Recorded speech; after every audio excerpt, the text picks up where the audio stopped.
Normal blouse எப்படி தைக்கிறதுன்னு பார்க்கலாம். Normal ப்ளவுஸோட பேக் பார்ட் எடுத்து முதல்ல கீழே ஒரு 1/2 இன்ச்சுக்கு தையல் போட்டுக்குவோம். தையல் போட்டுட்டு நம்ம நாச் போட்டு வச்சுருப்போம் இல்லைங்களா, ஏன்னா கரைப்பகுதியாக இருந்தால் 3/4 இன்ச்சுக்கு ஒரு இன்ச்சு விட்டுட்டு நம்ம அப்படியே மடித்து தைச்சிடலாம். ரா எட்ஜின்னும் போது 1.5 இன்ச்சு விடுவோம். 1.5 இன்ச்சில் முதல் ஒரு 1/2 இன்ச்சு என்ன பண்ணணும், மடித்து ஒரு தையல் போட்டுட்டு அதுக்கப்புறமா நம்ம சைடில் நாச் போட்டிருப்போம். ஸோ 2 சைடில் இருக்க நாச்சுமே வந்து கரெக்டாக சேர்ந்தாப்புல உட்கார வச்சுட்டு நம்ம தையல் போட்டுக்குவோம். இப்போது பேக் சைடில் இருக்க டாட் பிடிக்க போகிறோம். பேக் பார்ட்டை டபுளாக ஃபோல்ட் பண்ணிவிட்டு ஃபோல்டிங்கில் இருந்து வித்து 3.5 லென்த்து 3.5 வச்சோன்னாக்கா நமக்கு கரெக்டான டாட் ஷேப் கிடச்சிரும். டாட் வந்து எவ்வளோ பிடிக்கணுன்னா 1 இன்ச்சு, லெஃப்டில் 1/2 ரைட்டில் 1/2. ஸோ 1 இன்ச்சு டாட் பிடிக்கணும். நம்ம டாட் வந்து கீழே ஷார்ப்பாக 1/2 இன்ச்சில் ஸ்டார்ட் ஆகி மேலே வரும்போது ஷார்ப் எட்ஜஸில் முடியணும் உங்களுக்கு. ஸோ இப்போ வந்து இப்போது பேக் பார்ட்டு ரெடி ஆயிடுச்சு. இப்போ ஸ்லீவுக்கு வந்து ஹெம் பண்ணி வச்சுட்டோம். ஸ்லீவுக்கு சேம் அதே தான். கரைப்பகுதியாக இருந்தால் 1 இன்ச்சு விட்டு அப்படியே மடித்து நம்ம ஹெம் பண்ணிடலாம். இல்லை ரா எட்ஜாக இருந்ததுன்னா 1.5 இன்ச்சு விட்டு முதல்ல ஒரு 1/2 இன்ச்சு ஃபோல்ட் பண்ணிவிட்டு அகைன் மீதி 1 இன்ச்சுக்கு நம்ம ஹெம் பண்ணணும். இப்போ ஃப்ரண்ட் பார்ட்டில் டாட்டோட ஷேப்ஸ் எல்லாம் பிடிக்கலாம். இப்போது நார்மலாக ஒரு ப்ளவுஸ் தைக்கிறோம், ஒரு 20 மினிட்ஸில் 25 மினிட்ஸில் நார்மல் ப்ளவுஸை நம்ம தைக்கணுன்னா ஃபாஸ்ட்டாக தைக்கணும் இல்லைங்களா.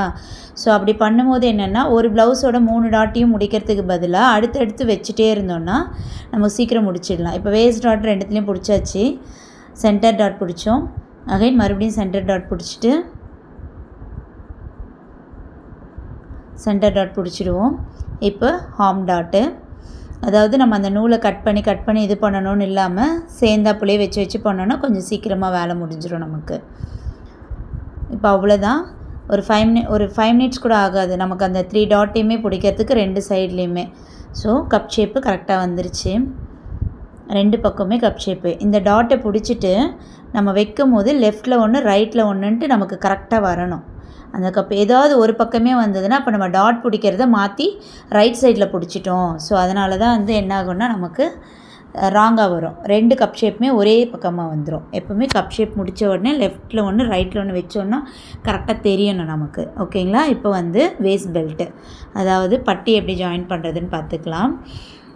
மேலே ஒரு பீஸு, அடியில் ஒரு பீஸு, நடுவில் வந்து ஃப்ரண்ட் பார்ட்டோட பீஸு, 3த்தையும் வச்சு நம்ம பெல்ட்டை தைச்சி எடுத்துக்குவோம்.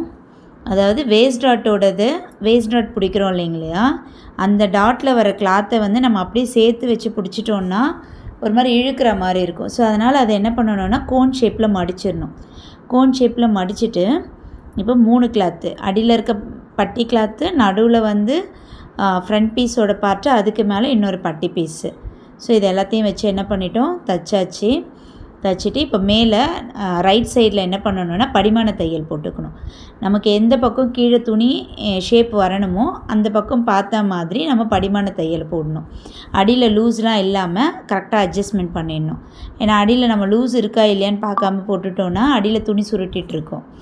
இப்போ என்ன பண்ணணுன்னா, பட்டியில் 1.5 இன்ச்சு கீழே நம்ம எக்ஸ்ட்ராவாக விட்டுருப்போம். அந்த 1.5 இன்ச்சுக்கு கரெக்டாக ஃபோல்ட் பண்ணிவிட்டு நம்ம தையல் போட்டுக்கணும். அதுக்கு முன்னாடி ஒரு ரீசெக் என்ன பண்ணுவோன்னா, நம்மளுடைய பேக் பார்ட் வந்து நம்ம கீழே மடித்து தச்சிலாம் வச்சுருக்கோம் இல்லைங்களா. இப்போ சைடு ஜாயின் பண்ணணுன்னா நமக்கு ஏறத்தாழ வராமல் இருக்கிறதுக்கு அந்த பேக் பார்ட்டோட பீஸை வச்சு இந்த பட்டியில் அது எங்கே கரெக்டாக வருதுன்றதை மார்க் பண்ணி அது வரையும் ஃபோல்ட் பண்ணி பண்ணோன்னா அது இன்னும் நல்லா கரெக்டாக வரும் நமக்கு. ஸோ ஒரு பக்கத்துக்கு முடிச்சிட்டோம். இன்னொரு பக்கத்துக்கும் பட்டி பீஸ் நம்ம இதே மாதிரி தான் பண்ணிக்கணும். பட்டி பீஸில் என்ன பண்ணணுன்னா, எப்போவுமே அந்த ஷார்ப்பான எட்ஜஸ் வருது இல்லைங்களா, எப்பவுமே பட்டி வந்து ஷார்ப் எட்ஜஸ் கொடுத்துருப்போம். ஸோ அந்த ஷார்ப் என்னென்னா நமக்கு வந்து கொஞ்சம் வெளியில் தெரிகிற மாதிரி வச்சோன்னா நம்ம அடிச்சுட்டு திருப்பும் போது என்ன ஆகும், நமக்கு உள்ளே வெளியே அந்த மாதிரி துணி வந்து ஏறத்தாழ இல்லாமல் கரெக்டாக ஈவனாக வந்திருக்கும். சரிங்களா. இப்போ முதல் பண்ண ஃப்ரண்ட்டில் ரைட் சைடு வந்து இப்போ லெஃப்ட் சைடோடது நம்ம பண்ணுறோம். இந்த லெஃப்ட்டுக்கும் அதே மாதிரி சேம் என்னென்னா நம்ம படிமான தையல் போட்டு எடுத்துக்குவோம். படிமான தையல் போட்டுட்டு அடியில் துணி லூஸ்லாம் இல்லாமல் அட்ஜஸ்ட் பண்ணிவிடுவோம். இப்போ கீழே இந்த பட்டியை மடித்து தைக்க போகிறோம் இல்லைங்களா, இதில் என்ன பண்ணணும்னா நம்ம ஆல்ரெடி தைச்சோம் இல்லைங்களா ரைட் சைடோட ஃப்ரண்ட் பார்ட்டு, அதை வச்சு ஃப்ரண்ட்டு ஹூ கை வருது இல்லைங்களா, அது கரெக்டாக எங்கே வருதுன்றதை ஒரு ரீசெக் பண்ணிவிடுவோம். அதே மாதிரி சைடு எங்கே வருதுன்றதை மறுபடியும் வச்சு ஒரு மார்க்கிங் பண்ணிட்டோன்னா நமக்கு மடித்து தைக்கிறது இன்னும் ஈஸியாக இருக்கும். அப்போது ஸ்டிச்சிங் பண்ணும்போது கடைசியில் எல்லாத்தையும் ஜாயின் பண்ணும்போது என்ன ஆகும்னா நமக்கு எங்கேயுமே வந்து மேலே கீழெல்லாம் இருக்காது. ஸோ ஹூக்கு பட்டியுமே ஹை பட்டியுமே நமக்கு என்னென்னா ஈவனாக இருக்கும். சரிங்களா? நெக்ஸ்ட்டு ஷோல்டர் ஜாயின் பண்ணிக்கலாம். Back part, front part. இப்போ ஹூக் பட்டி ஹை பட்டி எப்படி ஸ்டிச் பண்ணுறதுன்னு பார்ப்போம். ரைட் சைடில் ஹூக் பட்டி தைக்க போகிறோம். சிலவங்க லெஃப்ட் சைட்லேயுமே ஹூக் பட்டி தைக்கிறாங்க. ஹூக் பட்டிக்கு 2 இன்ச்சில் ஒரு பீஸ் எடுத்துக்கணும்.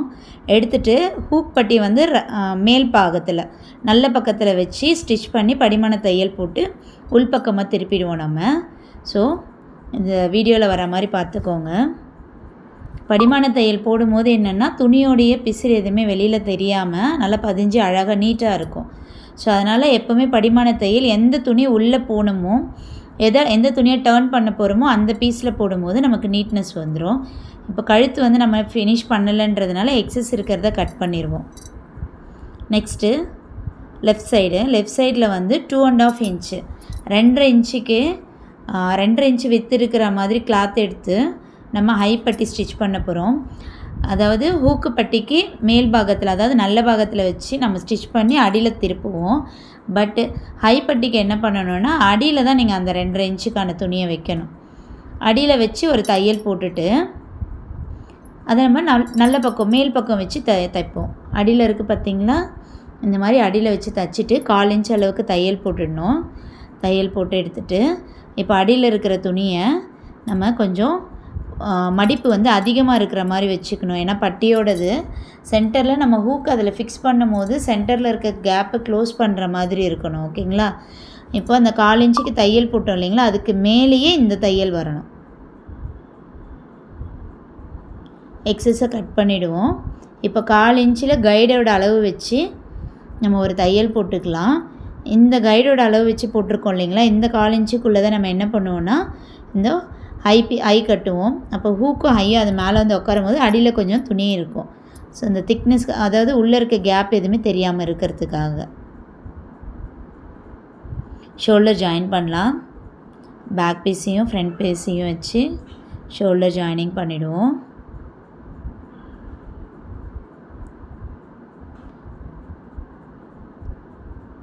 ரெண்டு தையல் போடணும். 2 தையல் போட்டுட்டு எட்ஜில் ஒரு தையல் போடணும். அந்த எட்ஜில் ஒரு தையல் எதுக்காக போடுறோன்னா அந்த பிசுறு எதுவும் திரும்ப வராமல் இருக்கிறதுக்காக போடுறோம். ஓவர்லாக் இருந்ததுன்னா ஓவர்லாக் போட்டுடுவோம். ஓவர்லாக் இல்லைன்ற பட்சத்தில் நம்ம இந்த மாதிரி போட்டுக்கலாம். துணி எதுவும் பிரிஞ்சு வராது. சிலது காட்டனாக இருந்தால் பிரியாது, பட்டு வேறு சில்க்கு அந்த மாதிரிலாம் இருந்ததுன்னா பிரிஞ்சு வரும் இல்லைங்களா. ஸோ அந்த டைமுக்கு இந்த ஸ்டிச் வந்து நல்லா ஹெல்ப் பண்ணும். இப்போ என்ன பண்ணணுன்னா 2 பக்கமும் ஷோல்டர்லாம் அட்டாச் பண்ணியாச்சு. அட்டாச் பண்ணிவிட்டு எப்போவுமே வந்து நம்ம கழுத்து பக்கத்துலேருந்து ஸ்டார்ட் பண்ணுறதுனால ஈவனாக வரும். பட்டு இப்போ ஸ்லீவ் ஜாயின் பண்ண போகிறோம் இல்லைங்களா, அந்த ஷோல்டர் பார்ட்டில் வந்து அன்ஈவனாக இருந்ததுன்னா அந்த கோர்ஸ் எல்லாம் கட் பண்ணிடணும். அதே மாதிரி கீழேயும் வந்து நமக்கு சைடு கரெக்டாக இருக்கான்றதையும் செக் பண்ணிக்கணும். இப்போது ஃப்ரண்ட் பார்ட்டு நம்ம உள்ள ஆழம் கொடுத்துருப்போம் இல்லைங்களா ஸ்லீவுக்கு, அந்த உள்பாகம் வந்து ஃப்ரண்ட் பக்கம் வர மாதிரி பார்த்து மேலே வச்சுட்டு சென்டரில், அதாவது ஷோல்டர் ஜாயினிங் பண்ணியிருக்கோமோ அதுவும் ஸ்லீவோட சென்டர் நாச்சும் ஒன்றா இருக்கிற மாதிரி ஒரு குண்டூசியை போட்டுட்டு முதல் ஒரு பக்கம் ஃபினிஷ் பண்ணுவோம். அடுத்து இன்னொரு பக்கம் தனியாக ஃபினிஷ் பண்ணலாம். ஸ்டார்டிங் ஸ்டேஜில் பண்ணுறவங்க இந்த மாதிரி பண்ணால் உங்களுக்கு கரெக்டாக வரும். ஸ்லீவோட ஷேப்பு மாறாமல் ஈஸியாகவும் இருக்கும் உங்களுக்கு. 2 தையல் போடணும் ஸ்லீவுக்கு, போட்டுக்குவோம். இப்போது ஒரு பக்கத்தோடைய சென்டருக்கு வந்து முடிச்சாச்சு. இன்னொரு பக்கம் போகிறோம் பாருங்கள். ஸ்லீவ் வந்து வளைவாக இருக்கிறதுனால கொஞ்சம் லைட்டாக அட்ஜஸ்ட் பண்ணி தைக்கணும். அந்த வளைவில் கரெக்டாக தைச்சிட்டோன்னா ஸ்லீவ் எங்கேயுமே சுருக்கம் இல்லாமல் நமக்கு நல்ல பர்ஃபெக்டாக வந்துடும். சேம் இப்போ ஓவர்லாக் இல்லைன்றதுனால அந்த 2 ஸ்லீவ் அட்டாச் பண்ணோம் இல்லைங்களா, ஸ்லீவையும் ஷோல்டரையும் அதை என்ன பண்ணுறோன்னா நம்ம அந்த எட்ஜஸ்லேயே தையல் போட்டுக்கிறோம். எக்ஸஸாக இருக்கிற கிளாத் எல்லாம் கட் பண்ணி விட்டுருவோம்.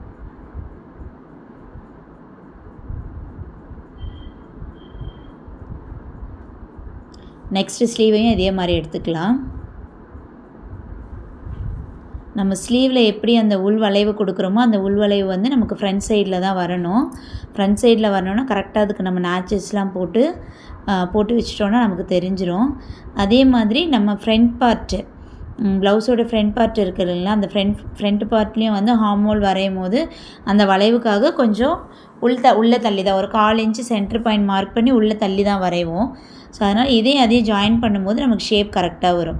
நம்ம ஏன் அந்த உள் வளைவு கொடுக்குறோன்னா நம்மளுடைய பேக் போர்ஷன் நம்மளுடைய பாடியோடைய போர்ஷனில் பேக்குக்கும் ஃப்ரண்ட்டுக்கும் வந்து நிறைய டிஃப்ரென்ஸ் இருக்குது இல்லைங்களா. பேக் வந்து கொஞ்சம் விரிஞ்ச மாதிரி இருக்கும், ஃப்ரண்ட்டில் வந்து நம்மளுடைய ஹார்ம் கிட்ட ஒரு கொஞ்சம் பேக்கை விட பேக் விரிஞ்சிருக்கும், இது கொஞ்சம் உள்ளே வந்த மாதிரி இருக்கும் நம்மளோட செஸ்ட் ஷேப்க்கு ஏற்ற மாதிரி. ஸோ அதனால் அந்த உள்வளைவு கொடுத்து போடும்போது அங்கே லூஸ்லாம் எதுவுமே இல்லாத நமக்கு பர்ஃபெக்டான ஷேப் கிடைக்கும். ஓகேங்களா.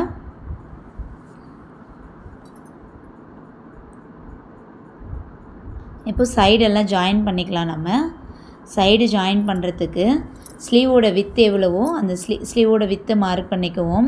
எல்லாமே வந்து பண்ணுறது ஃபோல்டிங்கில் தான் பண்ணுறோம். நம்ம இப்போ ஸ்லீவோட வித்தை பண்ணிவிட்டு நம்ம மார்க்கிங் பண்ணும் போதே எந்த இடத்துல நேச்சஸ்லாம் கொடுத்தோமோ அந்த நேச்சஸ் வச்சே தான் போட போகிறோம். இப்போது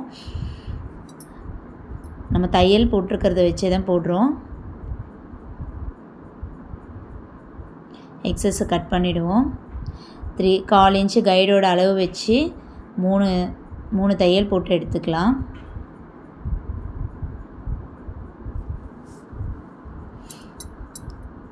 அதாவது நமக்கு இது ஓவர்லாக்கு தான் போட்டு தான் ஆகணும் அப்படின்றது கிடையாது. ஸோ அதனால தான் என்ன பண்ணுறோன்னா அந்த எட்ஜில் தையல் போட்டுடுறோம். எட்ஜில் எல்லா கிளாத்தையும் சேர்த்து தையல் போடும்போது என்ன ஆகும்னா நமக்கு பிரிஞ்சு வரத்துக்கு வாய்ப்பு கிடையாது.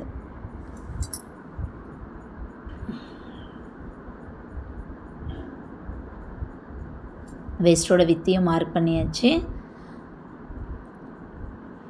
நம்ம ஆல்ரெடி மார்க் பண்ண இடத்துல எல்லாமே என்ன பண்ணுவோன்னா நேச்சஸ் போட்டுருவோம். ரெடி அளவுக்கு நேச்சஸ் போட்டுருவோம். ஸோ அதனால் நம்ம எங்கேயுமே மார்க் பண்ணணுன்னு அவசியம் கிடையாது. நேச்சஸை வச்சு நம்ம தையல் போட்டோன்னா நமக்கு கரெக்டான அளவு வந்துடும். நம்ம வந்து ஒவ்வொரு இதுவும் தைக்கும் போதும் மெயினாக நம்ம எதில் பார்த்து தைக்கணுன்னா ஃப்ரண்ட் பார்ட்டு தைக்கும் போது பட்டி பீஸ் தைச்சிட்டு அடியில் மடித்து தைக்கும் போது நமக்கு பேக்குக்கு ஈக்குவலாக அது இருக்குதான்னு நம்ம பார்த்து தைக்கும் போது என்ன ஆகும்னா நம்ம கடைசியாக இந்த மாதிரி சைட் ஜாயின் பண்ணும்போது எங்கேயுமே வந்து ஏறத்தாழ வராமல் நமக்கு நீட்டான ஃபினிஷிங்கில் கிடைக்கும். ஸோ இப்போ ஃபுல்லாகவே முடித்தாச்சு. கடைசியாக என்ன பண்ண போகிறோன்னா நெக்கு ஃபினிஷ் பண்ண போகிறோம். நெக்கு ஃபினிஷ் பண்ணுறதுக்கு பயாஸ் பீஸ் எடுக்கணும்.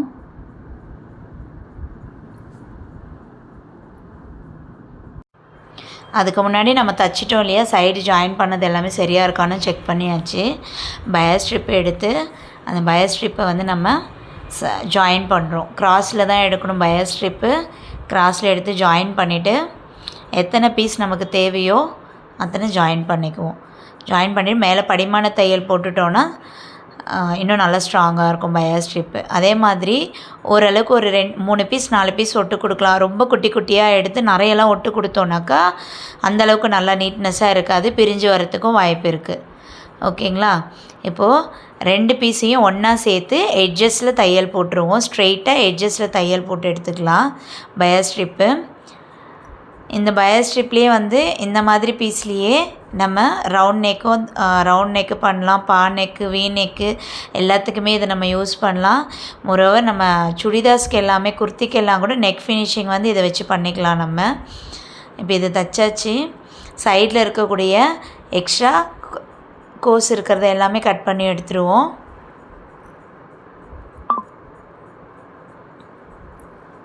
ஸ்ட்ரெயிட் பீஸாக இருந்ததுன்னு சொன்னாக்கா, ஏன்னா இது நம்ம ஹெம் பண்ண போகிறோம். இந்த நெக்குக்கு நார்மல் ப்ளவுஸு ஹெம்மிங் போட போகிறதுனால நம்ம கரெக்டாக ஈவனாக இருக்கிற பீஸாக வச்சோன்னா நம்ம 1/4 இன்ச் அளவுக்கு தையல் போட்டுடுவோம். போட்டுட்டு உள்ளே மடிக்கும் போது ஒரே நீட்டாக இருக்கும். நம்ம ஹெம் பண்ணுற ஷேப் வந்து நமக்கு நீட்டாக கிடைக்கும். ஸ்டார்டிங்கில் லைட்டாக ஃபோல்ட் பண்ணி கிளாத்தை வச்சுட்டு, அதாவது நமக்கு ப்ளவுஸோட நம்மளோட நெக் ஷேப் என்னென்னா டர்னிங்ஸ், அந்த கர்வ்ஸ் எல்லாமே வளைவுலாம் வரும். அந்த வளைவு வரும்போது மேலே இருக்க பயாஸ் ஸ்ட்ரிப்பை லைட்டாக லூஸ் கொடுத்து தைக்கணும். நீங்கள் அடியில் இருக்க துணியை இழுக்கக்கூடாது. ப்ளவுஸோட பீஸில் நீங்கள் எதுவுமே பண்ணக்கூடாது. மேலே வைக்கிற அந்த பயாஸ் ஸ்ட்ரிப் மட்டும் லைட்டாக லூஸ் கொடுத்து நல்லா பொறுமையாக ஸ்டிச் பண்ணிங்கன்னா அந்த வளைவு அதாவது ஸ்ட்ரெயிட் பீஸுக்கும் ஒரு வளைவுக்கும் நமக்கு வித்தியாசம் இருக்குது இல்லைங்களா? இனிமேல் நல்லா இழுத்து வச்சு தைச்சோன்னா வளைவில் என்ன ஆகும்னா கரெக்டாக டேர்ன் ஆகாது, உள்ளே இருக்க துணியெல்லாம் வெளியே தெரியும். ஸோ இந்த பயாஸ் ஸ்ட்ரிப்பில் வந்து நம்ம லூஸ் கொடுத்து தைச்சோன்னா அந்த நேச்சஸ்லாம் போட்டுட்டு நம்ம திருப்பும் போது கரெக்டாக நமக்கு டேர்ன் ஆகிடும். ஸோ எண்டிங் வந்த உடனே கொஞ்சம் துணியை மடித்து வச்சு அதே மாதிரி பண்ணிடுவோம், தச்சிடலாம். இப்போ இந்த வளைவில் ஸ்ட்ரெயிட்டில் வந்து நம்ம நேட்ச் கொடுக்கணுன்னு அவசியம் கிடையாது, வளைவில் மட்டும் நேட்ச் கொடுக்கணும். நம்ம போட்ட தையல் இருக்கும் இல்லைங்களா, அந்த தையலுக்கு முன்னாடி வரையிலும் கரெக்டாக சிசரோட முனையை வச்சு தான் நம்ம கொடுக்கணும். ஸோ நம்ம நல்லா உள்ளே கொடுத்து சிசரை வந்து நல்லா அடிபாகத்தில் வச்சு கட் பண்ணோன்னா தையல் கட் ஆகிறதுக்கு நிறைய வாய்ப்பு இருக்குது. இப்போது படிமான தையல் போட்டுக்கலாம்.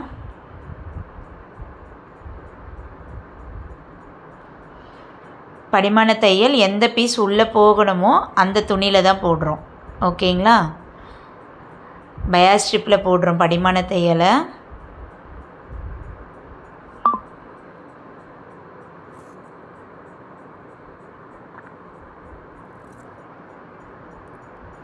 இப்போ தைச்சாச்சு, ஹெம் பண்ணிட்டோன்னா நமக்கு நீட்டான ப்ளவுஸ் ரெடி ஆகிடும்.